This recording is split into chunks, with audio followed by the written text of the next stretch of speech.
is the relation between two variables. So correlation is the degree of relation between two variables. For example, if I consider the height of a person and a weight of a person, can I say that height and weight are related? If height increases and as weight increases, then we say that height and weight have a positive correlation. Is that absolutely clear? If height increases as weight increases, then we say that height and weight are positively correlated. Is it clear or not? Yes, sir. If height and weight, if as height increases and weight decreases, then we say that the variables x and y, or we say height and weight, are negatively correlated. Understood? That is, as one variable is increasing, the other is decreasing, or one variable is decreasing, the other is increasing. Then we say that the variables are negatively correlated. Otherwise, if both are increasing at the same time or decreasing at the same time, then we say that they are positively correlated. And how do we study correlation? We study correlation with the help of the methods of determining correlation, methods of studying correlation.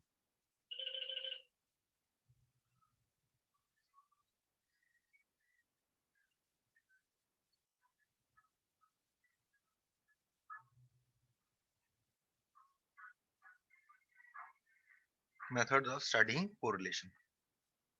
First method is by scatter diagram, which is not a very efficient method of studying correlation. It is a graphical method. Okay, it is a graphical method and not a very efficient method of studying correlation. The next method is Carl Pearson's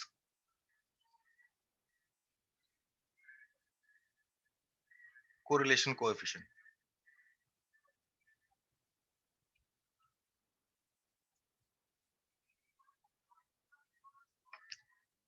And the third one is Spearman's rank correlation. Rank correlation. We'll first see scatter diagram and then we'll move on to Carl Pearson's. So now what is the scatter diagram? Suppose you have your x and the y axis,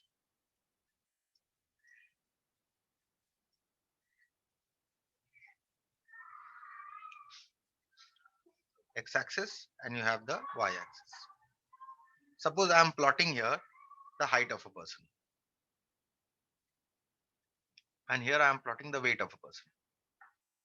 Say I've taken 100 readings from 100 people, I've taken their height and I've taken their weight, and I'm plotting. Okay, what I see here is that I plot the height and weight of a person, and this is the kind of point that I'm getting.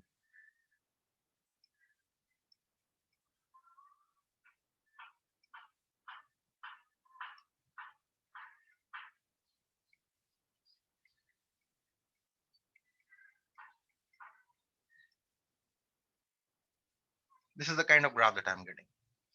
Now what I do here is, with the help of a straight line, I join as many points as I can in this. With the help of a straight line, I join as many points on this. Okay, as many points on this, such that all the other points are as very close as close to the straight line. This line is actually called a line of regression, a line of best fit or line of regression,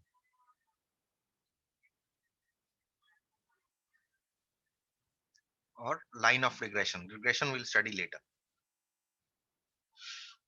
If you get this kind of a straight line, if you get this kind of a straight line, then we say that height x and weight y are positively correlated.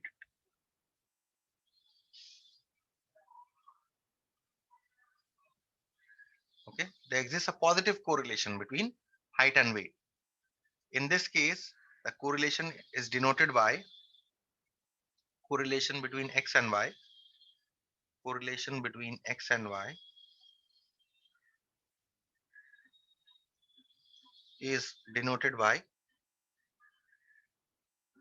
it is either denoted by an rxy, this way, Sometimes we also write it as Rxy.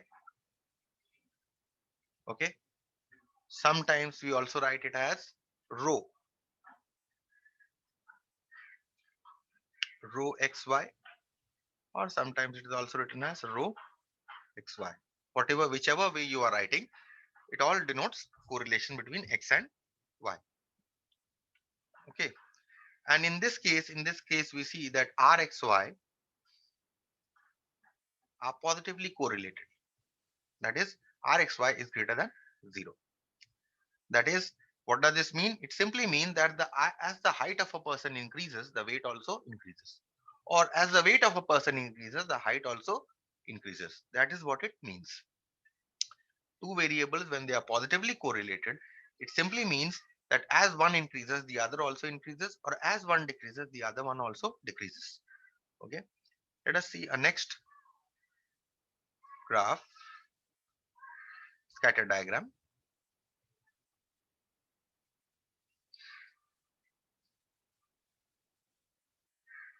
Okay. Let us say the relation between inflation and savings. Inflation X, savings say Y. Okay. In this case, if I plot the graph, I see that I am getting these kind of points.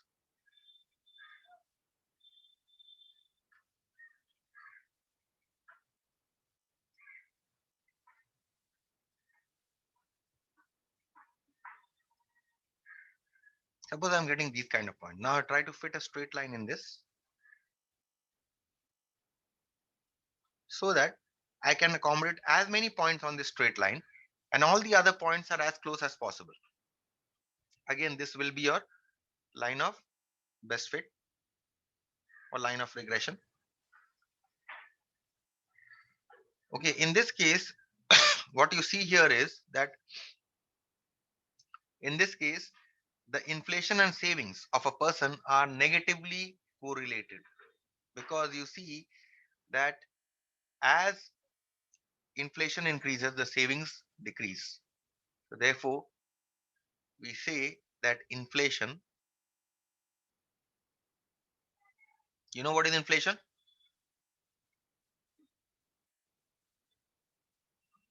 Yes, Mr. Devanjan, you know what is inflation?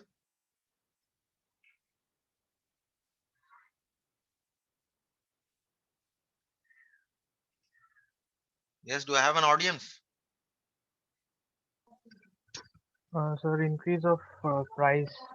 Yes, the increase of Uh, price is called inflation. actually, What takes you so long to respond? actually, sir, I was in a crowd. But, Inflation X and savings Y are negatively correlated. In this case, we say that Rxy is negative or less than 0.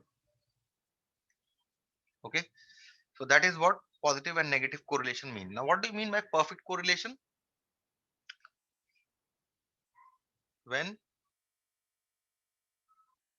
Rxy is equal to plus 1, then we say that X and Y are perfectly correlated. What does perfect correlation mean? That is, the amount you increase X, Y increases by the same amount. The amount by which you increase X, the Y increases also by the same amount. Suppose height increases by, say, 2 inches, then the weight also increases by 2 grams or 2 kgs or 200 grams. If height increases by 4 inches, then the weight increases by 400 grams or 4 grams, okay, or 4 kgs. Understood? So, perfect correlation means the degree to which you increase one variable, the other variable also increases to the same degree or equivalent degree. If not equal, then equivalent degree. Okay. For 2 inches, you have 2 grams of growth, of increase in weight. For 4 inches growth, you have 4 grams increase in weight. Okay. So that is what we mean by And for again, for 6 inches growth in height, you may have 6 grams growth in weight. So that means they are perfectly correlated. That means here the change here in height and weight is the same, uniform throughout. Similarly, when Rxy is equal to -1, then we say that x and y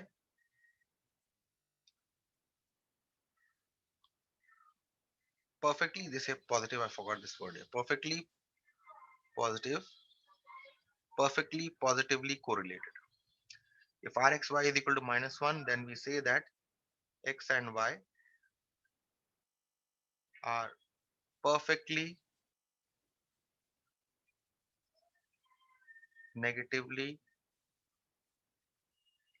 correlated. Okay, similar concept here, that suppose inflation and savings.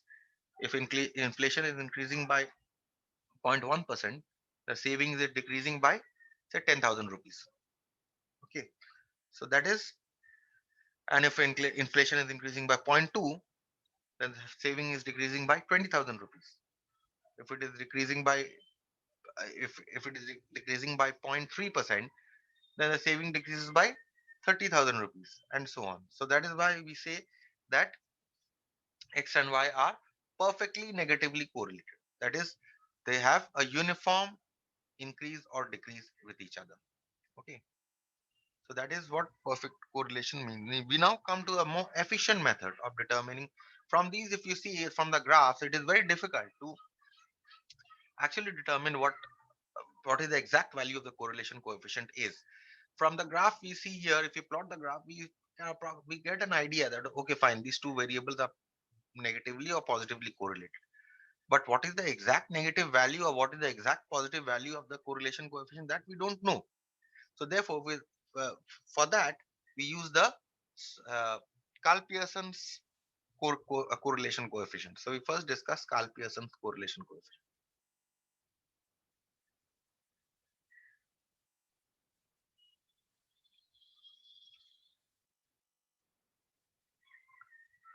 Sumit Gupta, why is no response from you? Yes, sir. You're coming and going. No, sir. Carl Pearson's correlation coefficient. Now, what do you mean by Carl Pearson's correlation coefficient? I will give you the formula for Carl Pearson's correlation coefficient. Next, I will show you how to calculate. But please note down these formulas, very, very important formulas these are. Okay, the first formula is that of covariance between x and y. Covariance between the variables x and y. Okay, the covariance between two variables x and y is defined as summation xy, that is addition of the product of x and y, divided by n, minus summation x by n into summation y by n. That is what we mean by covariance between two variables x and y. Just as you calculate your mean, similarly you can calculate covariance between two variables. Okay. Therefore, Carl Pearson's correlation coefficient, once we have defined covariance, please remember the formula for covariance. Carl Pearson's coefficient of correlation or correlation coefficient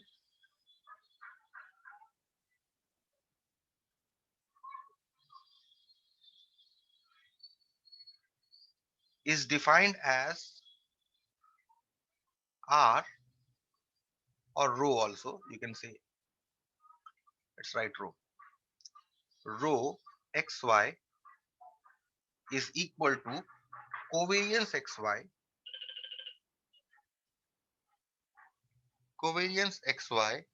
divided by sigma x sigma y. This is what we define Carl Pearson's correlation coefficient as, where covariance formula just above I gave you, where covariance between x and y is summation xy by n minus summation x by n into summation y by n, comma, sigma x is the standard deviation of x. What is the standard deviation of x? What is the standard deviation of x? From the formula, we know that the standard deviation of x is sigma x square by n. If you remember standard deviation chapter I was doing, I had given you this formula minus summation x by n. In fact, this formula you can write in another way. This formula you can write as root over of sigma x square by n minus x bar square also, which you can also write as root over of summation x minus x bar square, whole square in fact, divided by n. Now you don't need to remember all the forms. If you remember these two forms, it will be sufficient for you. These two forms are sufficient for you. Okay. Similarly, sigma y is the SD of y. And what is the SD of y? Exactly as the SD of x, sigma y square by n minus sigma y by n whole square, which can also be written as sigma y square by n minus y bar square. So this also formula, please remember. In the standard deviation, I gave you this formula. Please remember this form also from now. Okay. So therefore, Karl-Pearson's correlation coefficient is defined as covariance xy by sigma x sigma y. Now, if I put all the values, if I put the value of covariance from here, if I put the value of sigma from here, sigma x in fact from here, and if I put the value of sigma y from here, then therefore we get the Karl-Pearson's correlation coefficient as Karl-Pearson's coefficient of correlation R xy. You can write the Karl-Pearson's coefficient of correlation as summation xy minus summation x into summation y by n whole divided by root over of summation x square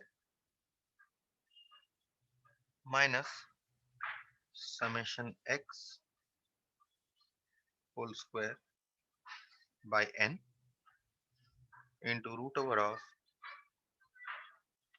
summation y square minus summation y divided by n. That is what Karl-Pearson's correlation coefficient is. Please remember this formula. Karl-Pearson's correlation coefficient.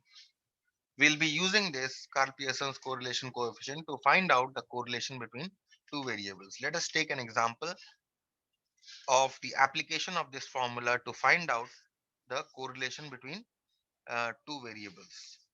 Okay, let us take this example.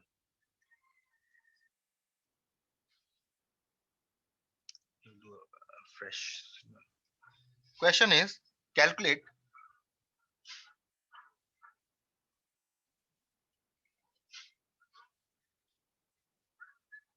they will mention to you. Okay, since I have given you three methods, they will specify the method whether you want to use the Karl-Pearson's correlation coefficient or whether they want you to calculate the Spearman's rank correlation. Okay, the method will be given to you. So question here is calculate Karl-Pearson's coefficient of correlation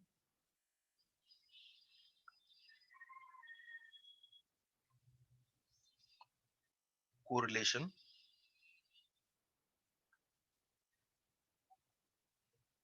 between X and Y for the following observations.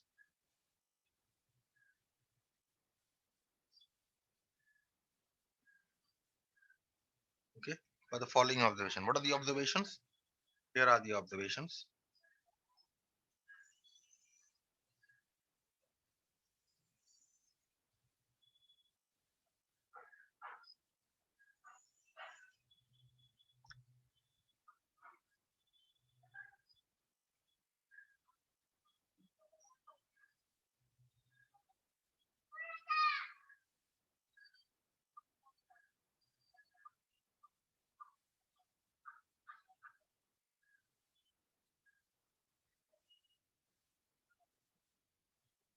So these are your observations here.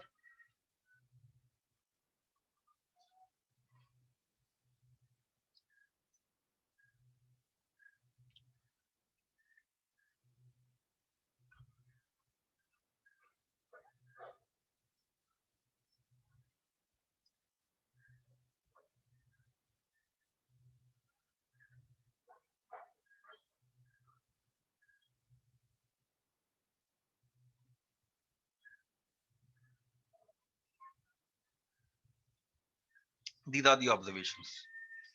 Okay, with the help of these two, you will have to find out the correlation coefficient. So what you do here is you draw two columns for X and Y first.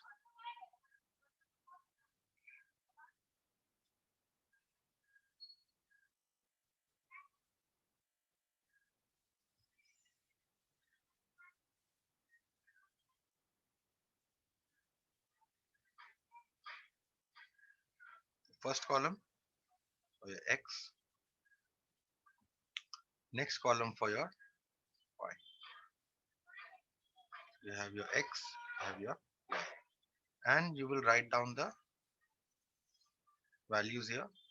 Now, when writing down the values, what I would advise you is that either X or Y you arrange in ascending order while writing, either of X or Y. Okay, so here if you see, X has already been given in your ascending order, so you're lucky you don't have to arrange. Okay, so either X or Y you better arrange in ascending order. So X has already been given in ascending order.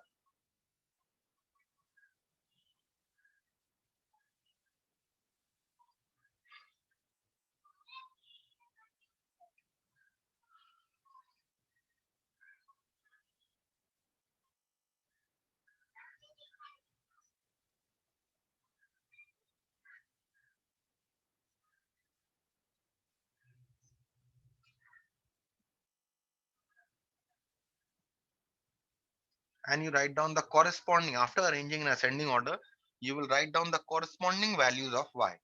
So if you see in the table, corresponding to 1 you have 3, corresponding to 2 you have 10, and so on.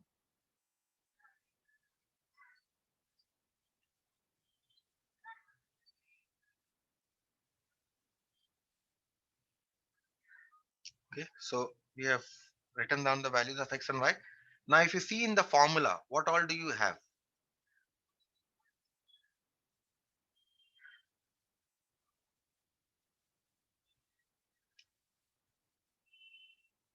Okay, in the formula, this formula that you see, Carl Pearson, you have a summation XY. So one column will be for X into Y. Okay, summation X you have that you can determine by totaling the column for X. You have summation X. Again, you will can get summation Y. You have summation Y. You can get summation Y by totaling the column for Y. Okay, and next column is, if you see, you have a summation X square here. So you square X and then you add it. That means you have one column for X square also. Okay, and you have one column for Y square. So how many columns you require? You require a column for XY, you require a column for X square, and you require a column for Y square. So that is what we are going to draw. The first column I draw will be for, say, X square.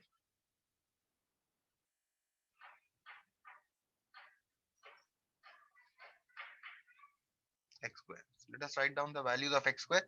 First one, x square, you have a 1 here. So 1 square is equal to 1. Next is 2 square is equal to 2, 4. 3 square is equal to 9, and so on. You continue. 4 square is equal to 16. 5 square is 25. 36. 49. 64. 81. 100. This next column will be for your y square. What will be the value of y square? So y clearly here is 3. So 3 square equal to 9. Next is 10 square, which is 100. Next is 5 square equal to 25, and so on. Continue this way. So you'll get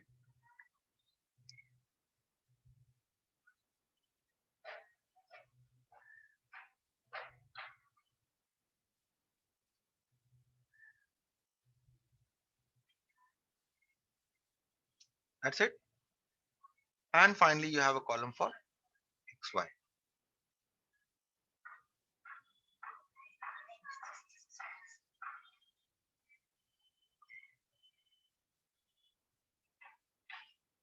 X into y means you multiply the values of x and y for each observation. X into y. So 1 into 3, you get 3. Again 2 into 10, you get 20. 3 into 5, you get 15, and so on. You have a 4, you have a 10, 54, 28, 64, 63, 60. That's it. Okay, so now you want to find out the sigma values. What are the sigma values? We want sigma x, sigma y also. So we total up this column, sigma x. Sigma x is 1 plus 2 plus 3 up till you add up, you get 55. Sigma y, you get this as, you add up this column, again you get the value of sigma y as 55. Okay. Next, you add up this column. This column is for x square. You add up this column, you get sigma x square. Sigma x square you get as 385. You add up this column, sigma y square, you get this column as again 385. And if you add up this column is for xy. So this way you'll get sigma xy. You'll get this as 321. Now you simply put it in the formula for Spearman's, Karl-Pearson's coefficient of correlation. Therefore, Karl-Pearson's correlation coefficient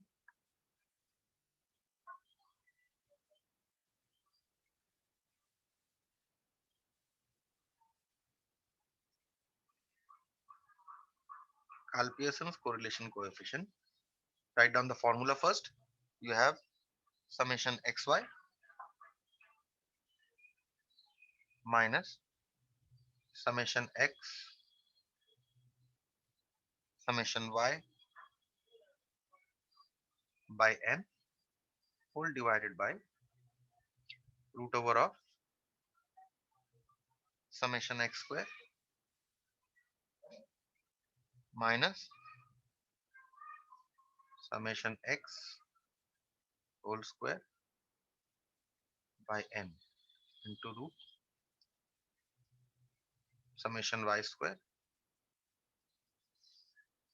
minus summation y divided by n whole square. Okay, so this, now put the values. Summation xy, how much have we got? Summation xy 321 minus summation x is 55. Summation y is again 55, so into 55 divided by n. How many observations are there? There are 10 observations, right? Divided by, you can write here on top, here n is equal to 10. 10 observations. Now put the values of summation x square. Summation x square is 385 minus summation x is 55. So 55 square divided by 10. into root over of summation y square is 385 minus summation y is 55 square by 10. These. Okay. So you simplify this and you will get the value of Karl Pearson's correlation coefficient as 0.224. I'm not going into the simplification. Okay, you simplify this and you will get this as the value of Karl Pearson's correlation coefficient. So what did you observe here? We made in Karl Pearson's correlation coefficient, we made a column for x square, we made a column for y square, and we made a column for xy. And then we are putting in the formula to get the Karl Pearson's correlation coefficient. Now, you can also take deviations. Okay, tomorrow, if I finish Spearman's rank correlation, then I will show you how to use Karl Pearson's correlation, how to take deviations and use Karl Pearson's correlation coefficient. Okay, for the time being, I stop here.